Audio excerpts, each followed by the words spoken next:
नमस्कार साथियों। University grant commission के द्वारा नेट एग्ज़ाम लिया जाता है, जिसमें JRF फेलोशिप एक बहुत ही आकर्षक योजना है, जिसके माध्यम से विद्यार्थी पढ़ाई के साथ साथ कुछ तनख्वाह के रूप में प्राप्त करता है। आज हम लोग पेपर फर्स्ट की पहली कक्षा को देखेंगे।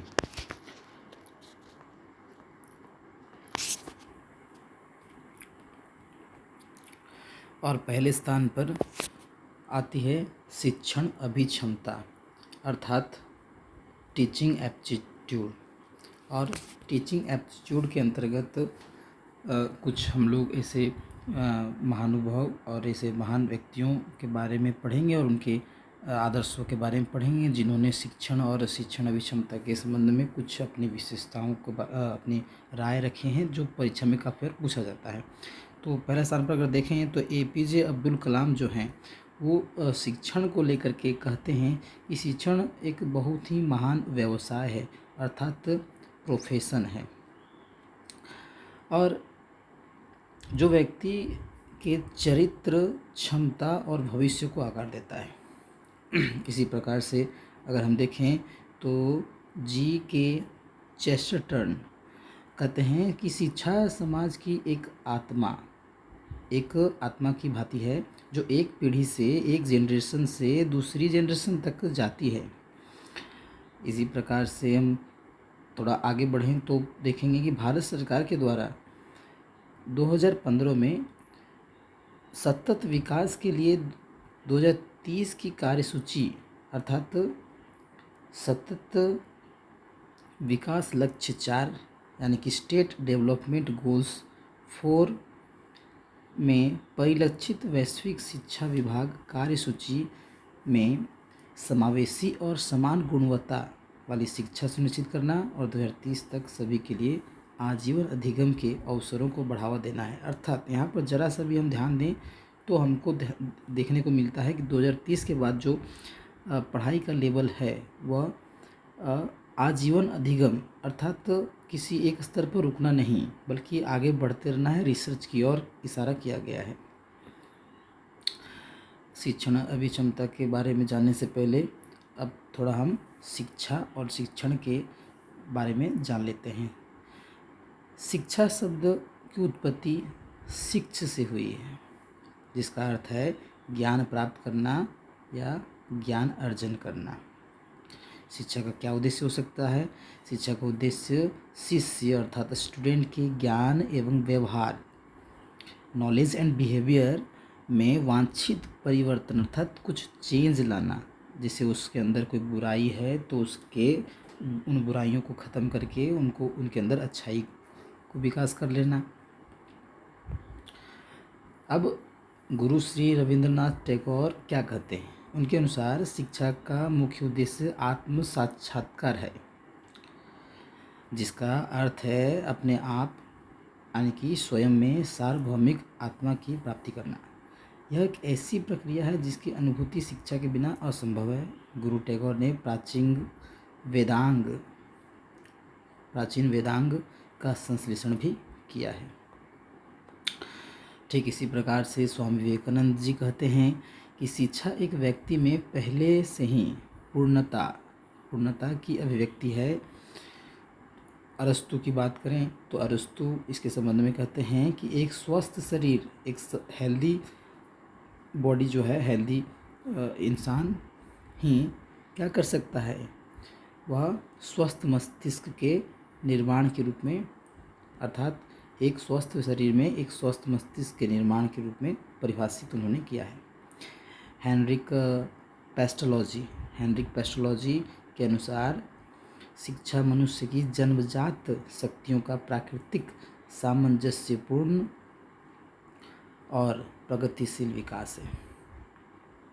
जॉन डेवी जो काफ़ी फेमस हैं, उनके अनुसार उन्होंने क्या कहा, यहाँ ध्यान देने की बात है कि उन्होंने कहा शिक्षा को उस शक्ति के रूप में परिभाषित किया है जिसके द्वारा एक व्यक्ति अपने पर्यावरण को नियंत्रित करने और अपनी संभावनाओं को पूरा करने में सक्षम बनता है।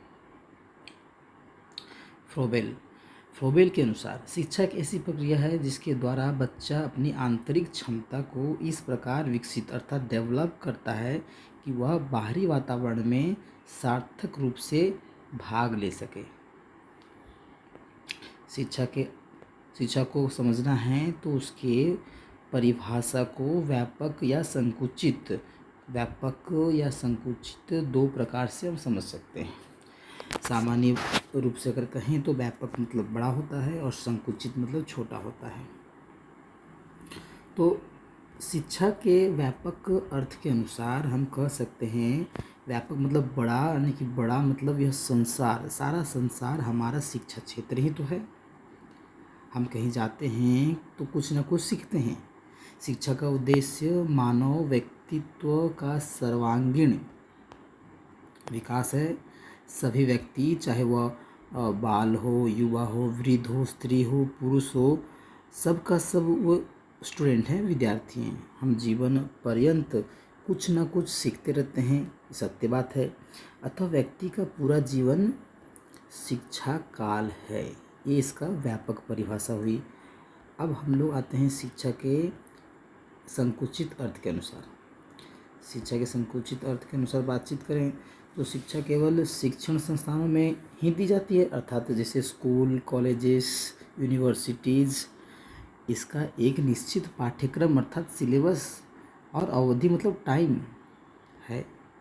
शिक्षा का उद्देश्य विशिष्ट विषयों का ज्ञान प्राप्त करना है। विशिष्ट विषयों का ज्ञान, जैसे कोई हिंदी से ऑनर्स कर रहे हैं, हिंदी ऑनर्स कर लिए, इंग्लिश से कर रहे हैं, ये खास नॉलेज पर होता है जिसका मूल्यांकन होता है। और तत्पश्चात मूल्यांकन का अर्थ होता है किसी भी चीज़ का मूल्यांकन करना, उसमें नंबर देना। मूल्यांकन कई प्रकार के होते हैं, हम लोग आगे फिर से इसको डिटेल से पढ़ेंगे। तत्पश्चात मानक उपाधि व प्रमाण पत्र जैसे रिजल्ट और प्रोविजनल कार्ड देना। शिक्षा कहीं ना कहीं कक्षा कक्ष मीन्स क्लासरूम के अंतर्गत और पाठ्य पुस्तकों, किताबों तक ही सीमित रह जाती है। इसमें बाहरी दुनिया का कोई मायने नहीं रहता है। अब यूनेस्को इसके संबंध में क्या कहता है? यूनेस्को अर्थात United Nations educational, scientific and cultural organisation द्वारा स्थापित जो टेलर कमीशन है, आप ध्यान दीजिएगा, टेलर कमीशन ने 1996 में अपनी एक रिपोर्ट, जिस रिपोर्ट का नाम है लर्निंग द टीचर विदिन, में क्या कहा? उन्होंने कहा कि शिक्षा के द्वारा विद्यार्थियों में क्या लाया जा सकता है?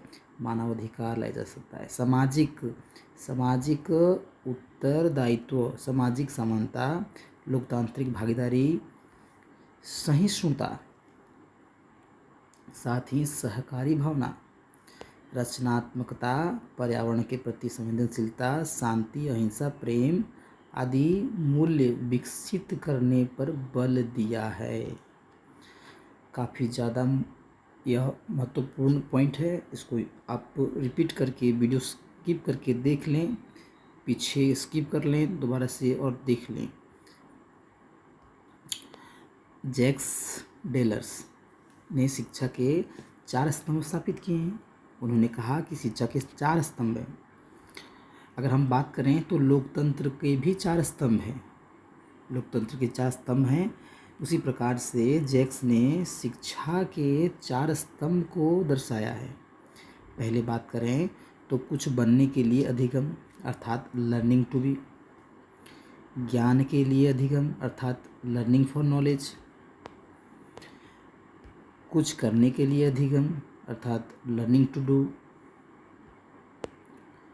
साथ ही साथ रहने के लिए अधिगम, लर्निंग टू लिव टुगेदर। शिक्षण 2 प्रकार का हो सकता है, एक औपचारिक हो सकता है और दूसरा अनौपचारिक। अब औपचारिक और अनौपचारिक शिक्षा के बारे में जान लेते हैं। औपचारिक शिक्षण में शिक्षण संस्थान आप लोग को मैंने पहले बताया कि स्कूल, कॉलेजेस, यूनिवर्सिटीज़ तथा शिक्षक अर्थात टीचर की भूमिका अहम होती है, यानी कि उनका रोल मेन होता है। इसमें शिक्षार्थी को कुछ शुल्क अर्थात फीस, मंथली फी हो, ट्यूशन फी हो, देना पड़ता है। और ठीक इसका विपरीत अर्थात अनौपचारिक शिक्षा मुख्यतः परिवार, फैमिली और समुदाय ग्रुप्स ऑफ फ्रेंड्स, एल्डर्स लोगों का हो सकता है, किसी भी तरह का ग्रुप जो आसपास के सामाजिक वातावरण बनते हैं के द्वारा जीवन के आरंभिक वर्षों में प्रदान की जाती है।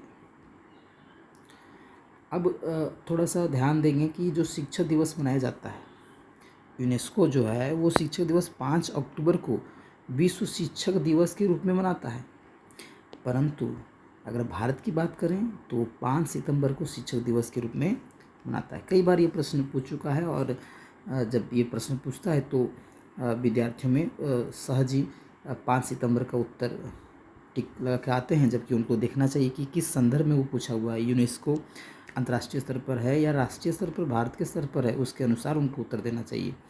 सितंबर और अक्टूबर काफ़ी डिफरेंस है। जहाँ तक बात करें कि भारत में जो 5 सितंबर मनाया जाता है वो हमारे दूसरे राष्ट्रपति आप लोग जानते हैं कौन है, वो सर्वपल्ली राधाकृष्णन, उनके जन्म दिवस के रूप में मनाया जाता है। अब हम आगे बढ़ते हैं और जानने का प्रयास करते हैं कि शिक्षण की क्या परिभाषाएं हो सकती हैं। ये परिभाषाएं एग्ज़ाम में काफ़ी बार पॉइंट बना करके देते हैं और उनमें से जो गलत परिभाषा उसको छांटने के लिए कहा जाता है, तो ऐसे में ये जानना बहुत ज़रूरी है। पहला पॉइंट अगर देखें तो शिक्षण अधिगम प्रक्रिया यानी कि लर्निंग प्रोसेस जो है वह एक उद्देश्यपूर्ण दिशा है, उसका कुछ उद्देश्य है, एम है। दूसरा पॉइंट देखें तो शिक्षण शिक्षकों द्वारा छात्रों को प्रदान किए गए अनुभवों के आधार पर उनमें अपेक्षाकृत स्थायी परिवर्तन की प्रक्रिया है, अर्थात शिक्षकों यानी कि टीचर्स जो हैं वो स्टूडेंट्स को अपना नॉलेज देते हैं, अपना अनुभव प्रदान करते हैं, जिसके कारण से बच्चे में परिवर्तन आता है। शिक्षण आगे बात करें तो शिक्षण ज्ञान, अनुभव और वैज्ञानिक सिद्धांतों का दक्षता से समाज के लिए उपयोग में लाया जाना है। इससे हम विद्यार्थियों को सिखाने के लिए अनुकूल वातावरण तैयार कर सकते हैं। सही बात है। इसी प्रकार से शिक्षण एक योजनाबद्ध गतिविधि है।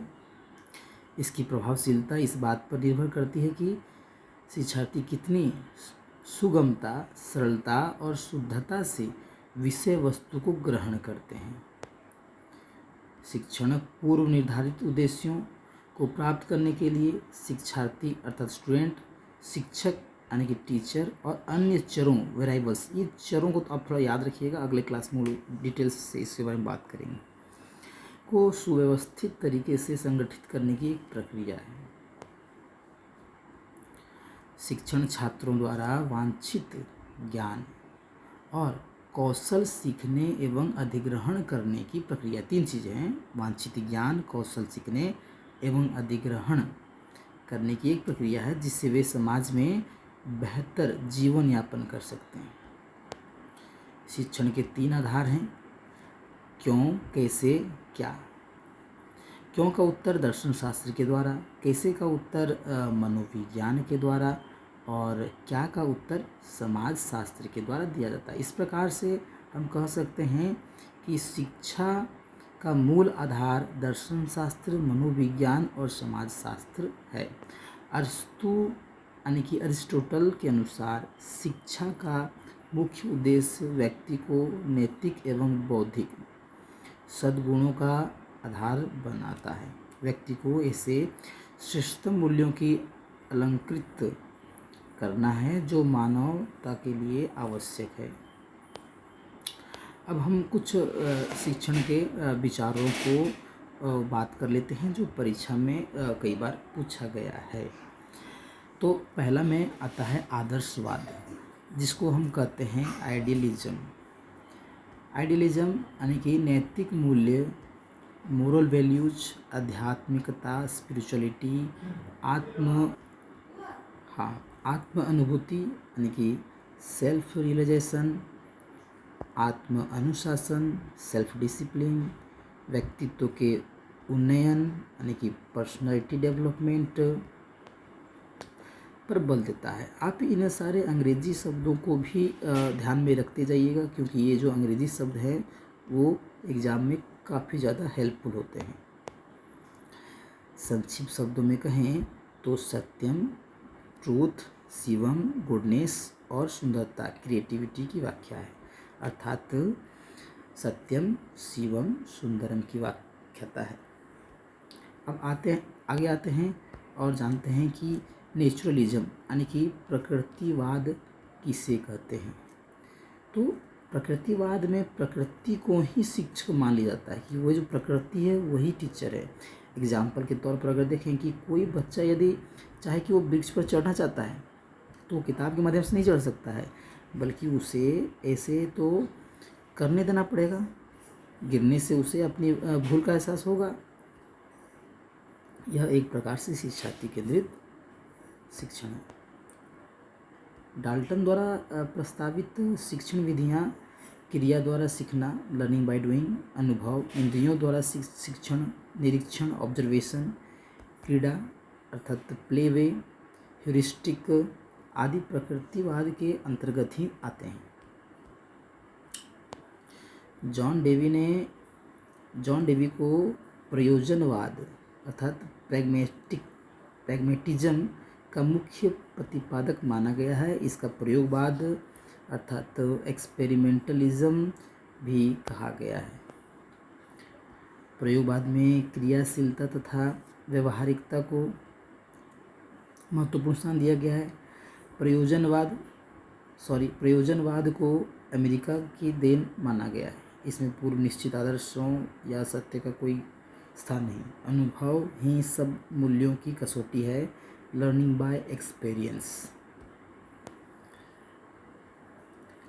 प्रयोजनवाद के आधार पर क्रियात्मक विद्यालय प्रणाली अर्थात एक्टिविटी स्कूल सिस्टम का आरंभ हुआ है। अस्तित्ववाद एग्जिस्टेंशियलिज्म के मुख्य प्रतिपादक किर्कगार्ड।